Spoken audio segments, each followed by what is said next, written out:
Welcome back. એક મોટા સમાચાર મળી રહ્યા છે અમદાવાદથી જ વિઝા કન્સલ્ટન્સીની ઓફિસમાં દરોડાનો કેસ છે, જેમાં વધુ એક વિઝા ઓફિસના માલિક સહિત 5 એજન્ટ સામે ગુનો દાખલ કરવામાં આવ્યો છે। આઉટસોર્સ ઇન્ડિયા ઓફિસમાં ગેરકાયદે વિઝાની પ્રોસેસ કરતા હતા આરોપીઓ અને ગાંધીનગરના દીપક પટેલ, સ્નેહલ પટેલ સામે ગુનો નોંધાયો છે।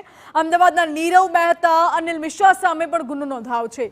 દિલ્હીના એજન્ટ અમરપુરી વિરુદ્ધ ગુનો નોંધાયો છે। બોગસ એક્સપિરિયન્સ લેટર અને માર્કશીટ પણ જપ્ત કરવામાં આવી છે।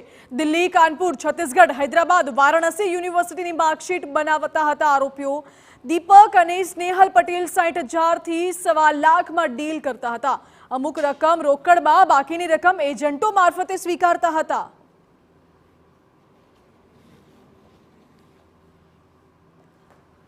તો ખોટા ડોક્યુમેન્ટ્સના આધારે લોકોને વિદેશ મોકલવાનું જે કૌભાંડ છે તે બાબતે તપાસ ચાલી રહી છે અને આ બાબતે વધુ એક કાર્યવાહી કરવામાં આવી છે। ગાંધીનગરના દીપક પટેલ, સ્નેહલ પટેલ સામે ગુનો નોંધવામાં આવ્યો છે। આપણે જણાવી દઈએ કે આરોપીઓ ખોટા ડોક્યુમેન્ટ્સ, એક્સપિરિયન્સ લેટર, ખોટી માર્કશીટો ઊભી કરીને પૈસા પડાવીને લોકોને ખોટા ડોક્યુમેન્ટ્સના આધારે વિદેશ મોકલતા હતા।